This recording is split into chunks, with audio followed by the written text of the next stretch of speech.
पहले first lecture जो आया था सॉल्यूशन का, उसमें क्या देखा था कि सॉल्यूशन क्या है, टाइप्स ऑफ सॉल्यूशन था, सॉल्वेंट क्या होता है, सॉल्यूट क्या होता है, राइट। तो ये सब मैंने दिखाया था, उसके विशेषताएं क्या होती है। अब इस लेक्चर में हम देखेंगे कि सबसे पहले कंसंट्रेशन टर्म क्या चीज होती है। कंसंट्रेशन यानी सांद्रण क्या चीज है। दरअसल में सांद्रण है क्या चीज, थोड़ा सा हम लोग इस प्रकार से देखते हैं। जैसे हमने कोई पानी लिया, अब पानी में हमने चीनी को मिलाया या नमक को मिलाया, तो पानी में जब हमने चीनी को मिलाया या नमक को मिलाया तो उसकी मात्रा कितनी है, मात्रा कम है कि ज्यादा है, इसी को व्यक्त करने के लिए हम सांद्रण पद को पढ़ते हैं, यानी कंसंट्रेशन को पढ़ते हैं। तो सबसे पहले कंसंट्रेशन का हम डेफिनेशन देख ले, इसके बाद टाइप्स ऑफ ढेर सारे हैं इसमें। तो सबसे पहले है कि कंसंट्रेशन टर्म क्या है, सांद्रण क्या है। द अमाउंट ऑफ सोल्यूट, यहां पर solute dissolve in unit mass या वॉल्यूम ऑफ द सोलवेंट या सॉल्यूशन। अब यहां पर सोल्यूट कितना डिजॉल्व किया गया है, कितना घुलाया गया है, किस में, सॉल्वेंट में या नहीं तो सॉल्यूशन में। सॉल्यूशन और सॉल्वेंट दोनों चीज है, उसी को हम लोग क्या कहते हैं, कंसंट्रेशन कहते हैं। किसी विलयन या उसके विलायक के इकाई आयतन या द्रव्यमान में उपस्थित विलय के द्रव्यमान या आयतन को हम सांद्रण कहते हैं। तो इस प्रकार से हमने सांद्रण का परिभाषा देखा, मतलब गौर से समझे इसको। यहां से न्यूमेरिकल बनता है, काफी न्यूमेरिकल। अगर यह समझ में नहीं आया तो चैप्टर गोल हो जाएगा, चैप्टर का न्यूमेरिकल्स हम नहीं कर सकते हैं। तो सबसे पहले हम फिजिकल यूनिट्स में कौन कौन आता है और केमिकल यूनिट्स में, यानी सांद्रण पद को दो भागों में हम लोग बांट दिए हैं, एक फिजिकल में और दूसरा केमिकल यूनिट्स में।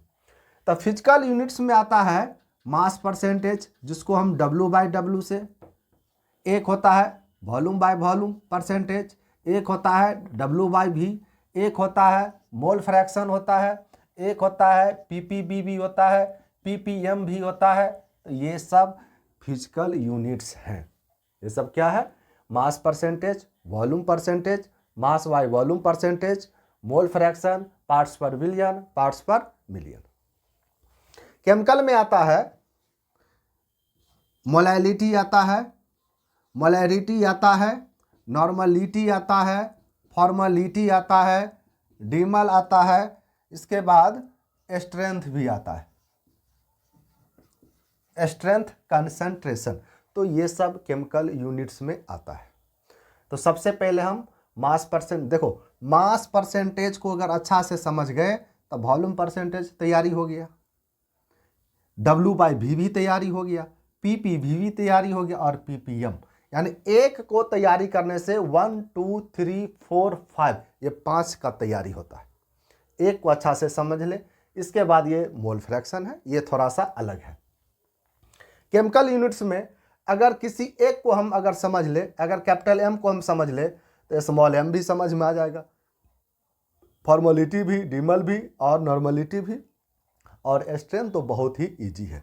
तो यहाँ से बोर्ड के एग्जामिनेशन में कम से कम एक ऑब्जेक्टिव तो रहता ही है, या नहीं तो शॉर्ट क्वेश्चन में कोई शॉर्ट क्वेश्चन में आ जाएगा। रिलेशन बिटवीन m और स्मॉल m में कहा रहेगा निकालने के लिए। तो हम लोग बारी बारी से देखें।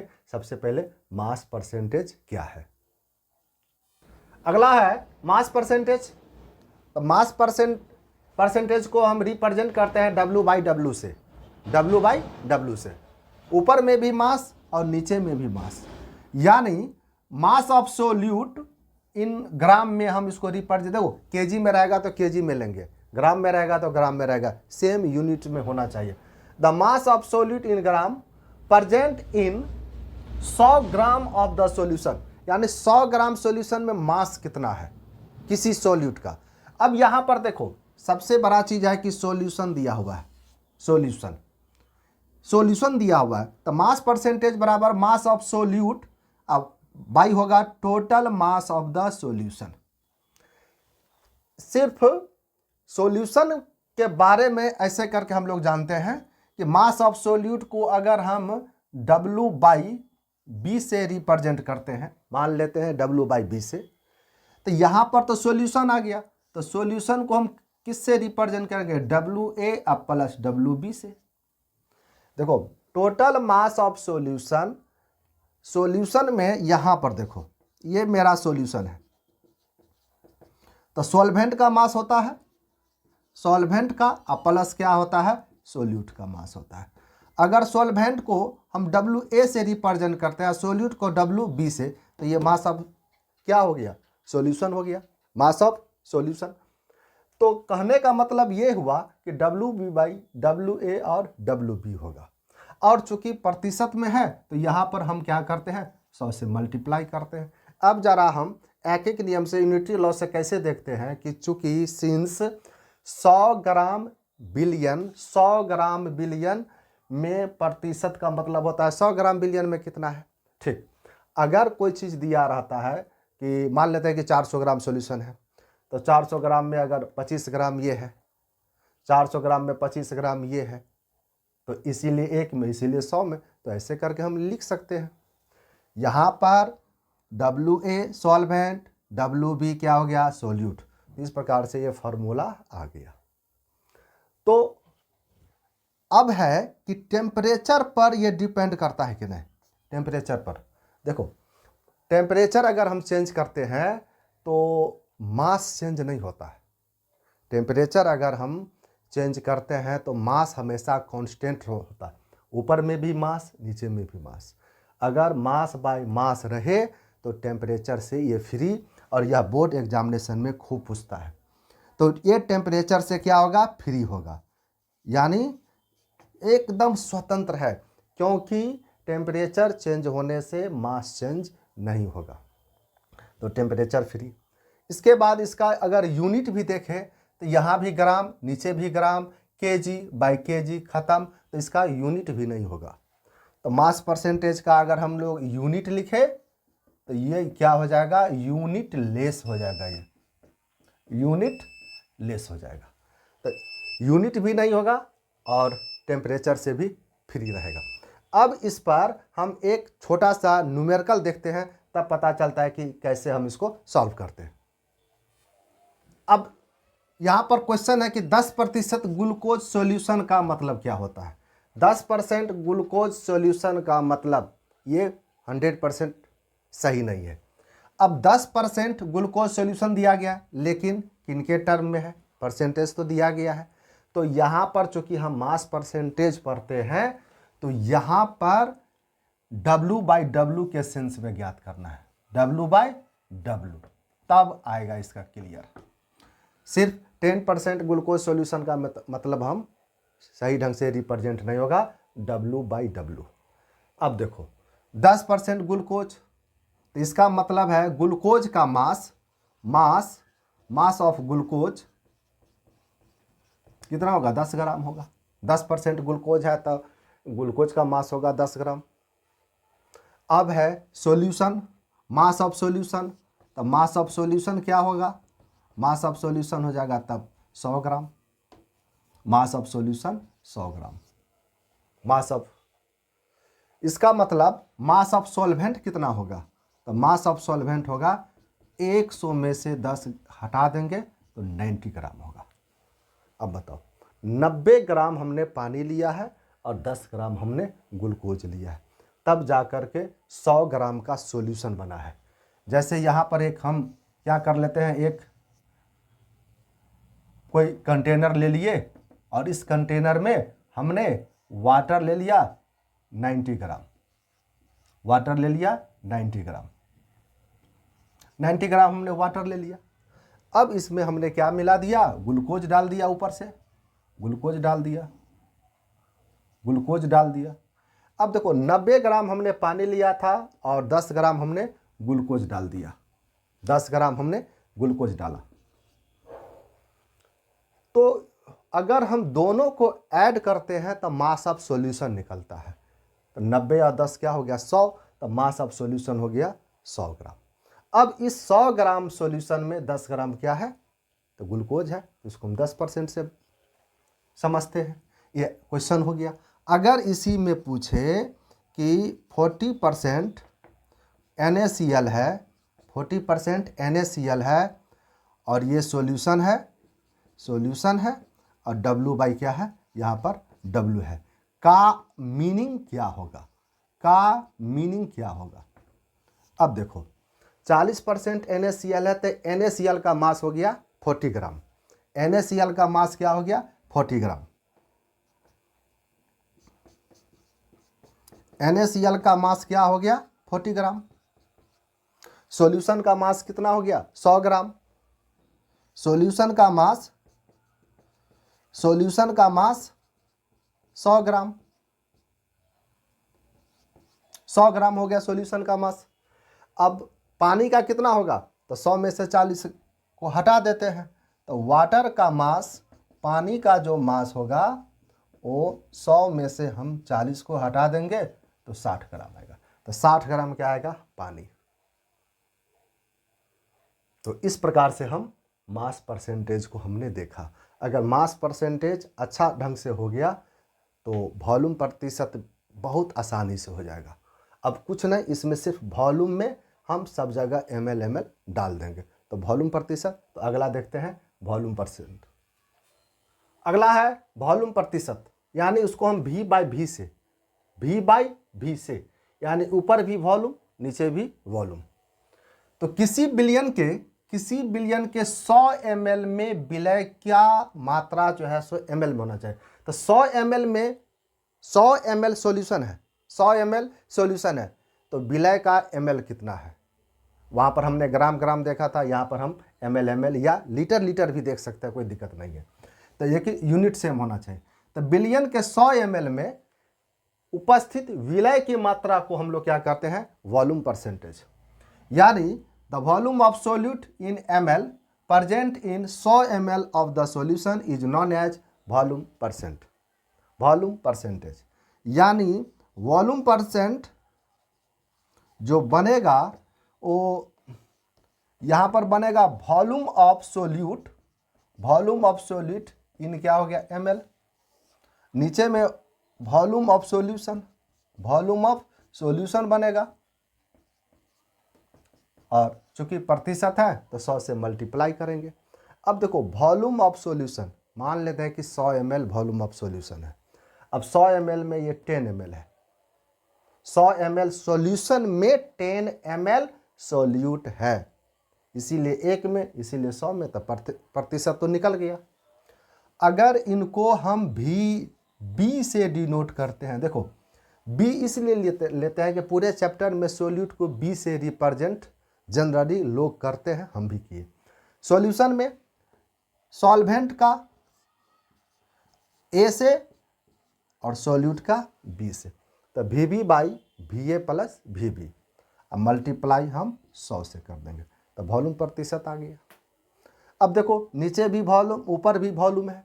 जखने अगर वॉल्यूम आ जाए, यानी टेम्परेचर चेंज करेंगे तो वॉल्यूम चेंज करेगा, इसका मतलब है टेम्परेचर पर डिपेंड करेगा। ये ऑब्जेक्टिव क्वेश्चन है। इसके लिए ऑब्जेक्टिव में क्या है, टेम्परेचर ये डिपेंडेंट होगा, टेम्परेचर पर डिपेंड करेगा, वैल्यू चेंज करेगा टेम्परेचर। अब रह गया यूनिट में, देख लो यूनिट, तो यूनिट यहाँ भी ml नीचे भी ml, कैंसिल, तो ये हो जाएगा यूनिट लेस हो जाएगा, तो ये भी ml नीचे भी ml, तो यूनिट लेस हो जाएगा। यहाँ पर सॉल्यूशन, तो यहाँ पर हमने क्या लिया, सॉल्वेंट लिया, और हमने क्या लिया, सोल्यूट लिया।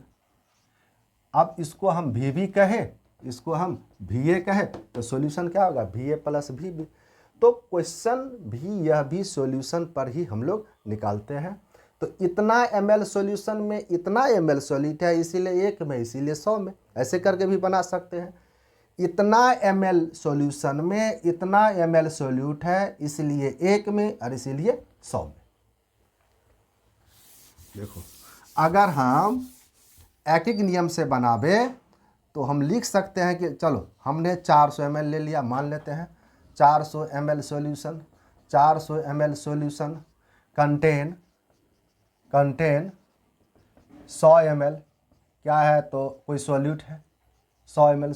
तो 400 ml सॉल्यूशन में 100 ml सॉल्यूट है, इसीलिए 1 ml में क्या होगा 100/400 हो जाएगा।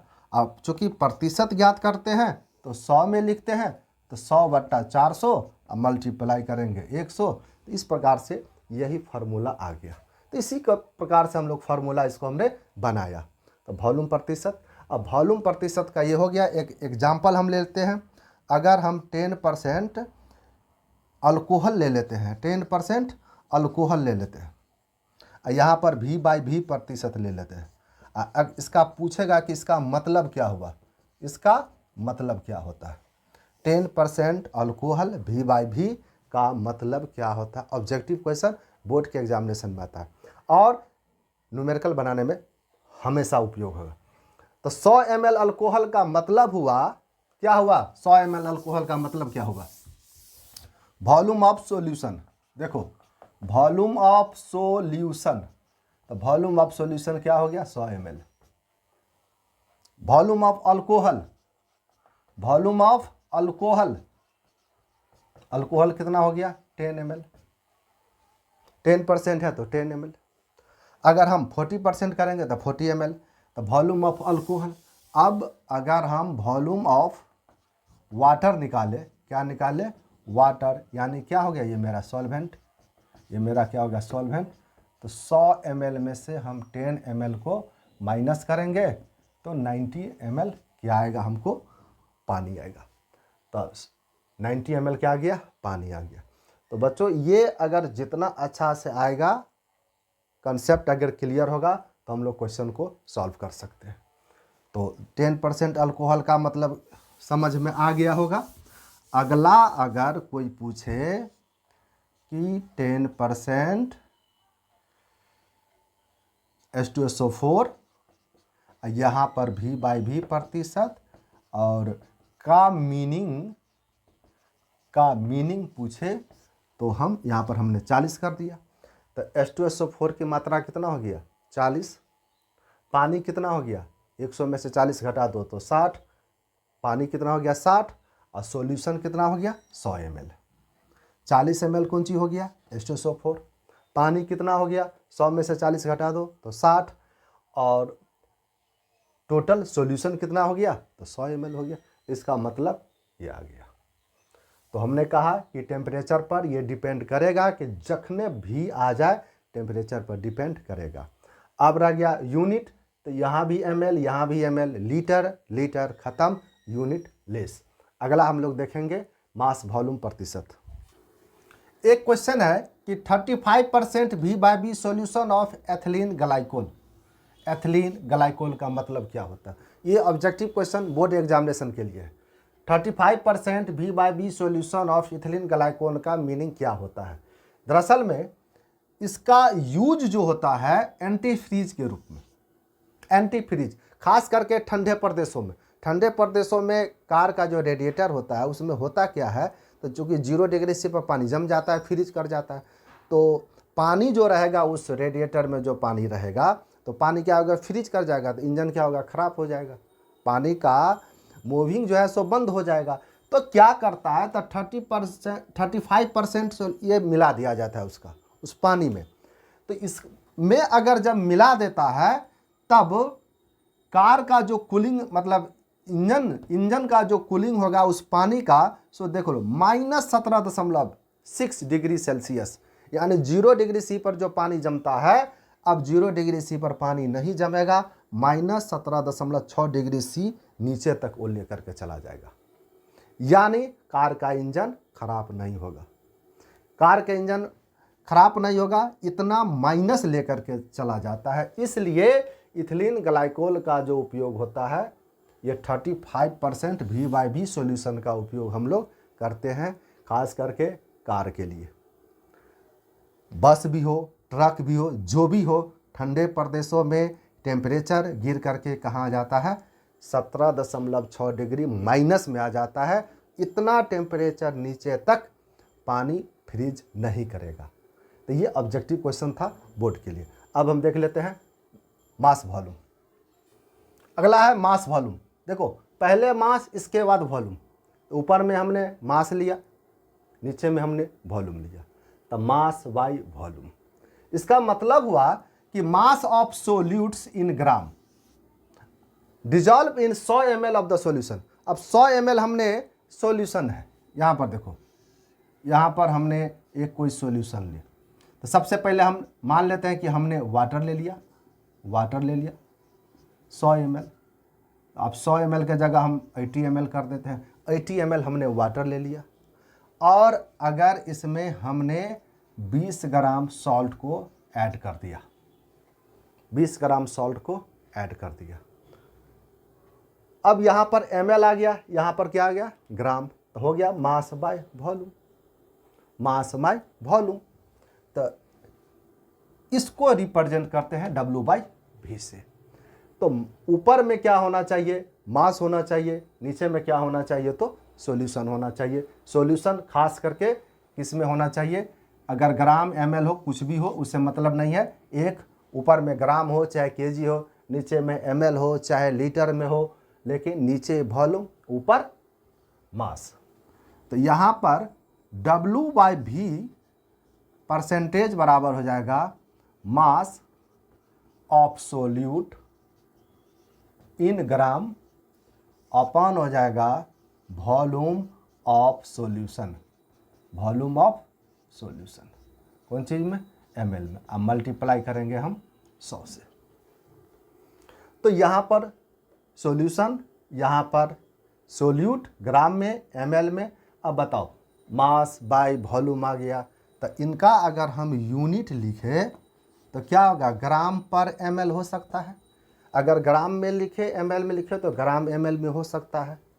अगर लीटर में रहेगा, ऊपर में kg रहेगा, तो kg बाई क्या होगा, लीटर भी हो सकता है। तो जिसमें रहेगा, यानी कहने का मतलब इसको यूनिट होगा। अब चूंकि वॉल्यूम आ गया है तो टेम्परेचर पर डिपेंड करेगा, ये टेम्परेचर पर डिपेंड करेगा, यानी टेम्परेचर चेंज होने से वॉल्यूम चेंज होगा, इसीलिए टेम्परेचर डिपेंडेंट टर्म है ये। अब ऐसे सवालों में खास करके डेंसिटी दिया रहता है, खास करके ऐसे सवालों में डेंसिटी दिया रहता है, तब जा कर के हम लोग सॉल्व करते हैं इसको। अब देखो कोई एक एग्जाम्पल लेते हैं, 10% H2SO4, यहाँ पर W/V है, W/V है, यहाँ पर प्रतिशत है। अब इसका मतलब देखो 10% H2SO4 है और W/V है, तो वेट ऑफ H2SO4 क्या हो गया, देखो यहाँ पर वेट या मास, हाँ एक आया कि केमिस्ट्री में वेट और मास में डिफरेंट नहीं होता है, खास करके केमिस्ट्री में। फिजिक्स की बात मैं नहीं करता हूँ, वेट और मास में डिफरेंट नहीं होता है। धड़ल्ले से मास के जगह वेट, वेट के जगह मास लिखा रहता है। उसका रीज़न भी है थोड़ा सा, क्योंकि केमिस्ट्री को एक्सीलरेशन से कोई समझौता नहीं है। वहाँ पर हम यहाँ ले चाहे वहाँ ले, तो इसीलिए वेट और मास एक ही टर्म है, खास करके केमिस्ट्री में। यहाँ पर ग्रेविटेशनल फोर्स के बारे में हमको कोई मतलब नहीं है, क्योंकि ये सब क्या है, रिएक्शन है, उससे उसको कोई फर्क नहीं पड़ता है, इसलिए वेट और मास दोनों वही होगा। तो यहाँ पर वेट या मास ऑफ सोल्यूट, सोल्यूट कितना हो जाएगा, 10 ग्राम हो जाएगा, 10 ग्राम होगा। इस प्रकार से अब रह गया कि वॉल्यूम हुआ, तो चूँकि यहाँ पर डेंसिटी दिया रहेगा, इस प्रकार से हम इसको सॉल्व करते हैं। अगला देखते हैं। देखो एक क्वेश्चन है, NaCl इज 20% W/V दिया हुआ है, 20% W/V, find W/W if density of the solution. देखो अगर इस टाइप का क्वेश्चन है, यहाँ पर डेंसिटी आ गया, डेंसिटी आ गया। अब यहाँ पर जो हम 10% जो H2SO4 दिया था, तो मास ऑफ सोल्यूट कितना है, 10 ग्राम। और वॉल्यूम ऑफ सॉल्यूशन, यहाँ पर वॉल्यूम ऑफ सॉल्यूशन कितना है, तो 100 ml volume of the solution है 100 ml। तो यहाँ पर सॉल्यूशन कितना हुआ 1.25 ग्राम पर ml, उसका सॉल्यूशन का क्या, सॉरी, डेंसिटी दिया हुआ है। तो सबसे पहले जब डेंसिटी दिया हुआ है तो सबसे पहले हम लोग निकालते क्या है, सो देखो डेंसिटी बराबर क्या होता है, डेंसिटी बराबर होता है मास बाय वॉल्यूम। डेंसिटी बराबर होता है मास बाय वॉल्यूम। तो mass of solution, mass of solution बराबर क्या होगा, डेंसिटी ऑफ सॉल्यूशन इनटू क्या हो गया, volume. Density of solution into volume. Density क्या है 1.25 है, तो 1.25 ग्राम, नीचे में क्या आ गया पर ml हो गया। वॉल्यूम, वॉल्यूम क्या है 100 ml है, वॉल्यूम है ml से ml कैंसिल हो गया। अब इसको मल्टीप्लाई करो तो 125 ग्राम मास ऑफ सॉल्यूशन आ गया। ऊपर में मास, नीचा में मास। तो अब हम सवाल को बना सकते हैं। तो W/W परसेंटेज का मतलब हुआ कि mass of solute, mass of solute बटे मास ऑफ सॉल्वेंट, अब मल्टीप्लाई करेंगे हम 100 से। तो मास ऑफ सॉल्यूट कितना है 20, नीचे में आ गया 125 ग्राम, अब मल्टीप्लाई करो 100 से, ग्राम से ग्राम गया, 2500 का 100, 25 पंचे 500 का, तो कुल मिला करके 16% आया। देखो W/V में कितना है 20% और W/W में आ गया 16%। तो इस टाइप का जब ये सवाल रहेगा तो डेंसिटी दिया रहेगा और उनको हम चेंज कर देंगे आराम से। तो इस प्रकार से एक सवाल बन गया। तो फिर भी कितना भी कंसेप्ट क्यों न क्लियर हो, न्यूमेरिकल्स बनाना पड़ेगा। तो एक सवाल हमने देखा, एक सवाल और देख लेते हैं। सेम क्वेश्चन वही है, सेम क्वेश्चन। अब अगर हम W/V अगर हमको कहेगा निकालने के लिए, W/V परसेंटेज, इससे पहले हम निकाले थे W/W का परसेंटेज। अब वही क्वेश्चन को हम W/V ज्ञात करेंगे। देखो NaCl का मास है W/W, तो मास ऑफ, देखो जो दिया हुआ है mass of NaCl, mass of NaCl, तो NaCl क्या हो गया सॉल्यूट हो गया, कितना है 20 ग्राम। और मास ऑफ सॉल्यूशन, नीचे में आ गया सॉल्यूशन, तो ये हो गया 100 ग्राम। तो मास ऑफ सॉल्यूशन आ गया, और चूँकि डेंसिटी दिया हुआ है, तो जब डेंसिटी दिया रहता है तब डेंसिटी ऑफ सॉल्यूशन क्या दिया हुआ है 1.25 ग्राम प्रति ml दिया हुआ है। डेंसिटी आ गया, हमको निकालना है W/V, volume of the solution. क्या निकालना है, वॉल्यूम ऑफ द सॉल्यूशन। तो volume of the solution, volume of the solution बराबर मास ऑफ सॉल्यूशन बट्टा density, density of solution. Mass of solution कितना दिया हुआ है 100 ग्राम, मास ऑफ सॉल्यूशन है 100 ग्राम। डेंसिटी ऑफ सॉल्यूशन क्या है 1.25 ग्राम प्रति ml है, तो 1 ml चला जाएगा ऊपर, ग्राम से ग्राम, 2 जीरो ऊपर चला जाएगा, डिसमल के बाद 2 अंक, डिसमल खत्म। तो कुल मिला करके 20, 2500 का 100, 25 पंचे 125, 5 से 20, 2000 का 80। तो वॉल्यूम ऑफ द सॉल्यूशन कितना आ गया 80 ml।